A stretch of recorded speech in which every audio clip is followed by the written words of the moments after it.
So আমি আগে একটা ভিডিও বানিয়েছিলাম, ওটা ভাবছিলাম যে বডি স্কেপ দেখাতে পারবো, কিন্তু আমার এখানে একটা গ্লিচ হয়, ঠিক আছে? গ্লিচ হয়ে যায়, আমি বেডের থেকে সরা পাচ্ছি না। সো আমি ভাবলাম যে একটু মারা যায়। সো গ্র্যান্ড পা এখানে আছে, মারা পারবো, ঠিক আছে? হ্যাঁ,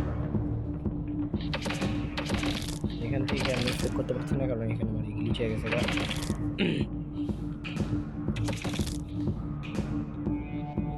এখানে কোনো স্কেপ করতে পারতেছি না, আমি এখানে ফ্রিজ হয়ে গেছি, ঠিক আছে? যে সোজা কথা বলতে যা, ফ্রিজ হয়ে গেছি। তারপর পড়ার সময় একটা ব্যাপার হয় না, মানে সিঁড়ি আছে, এই সময়টা আর কি।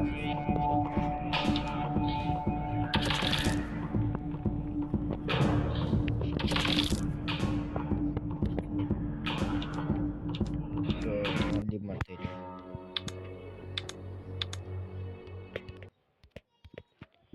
সো আমি বডি সেভ করতে পারলাম না, সো গুড বাই।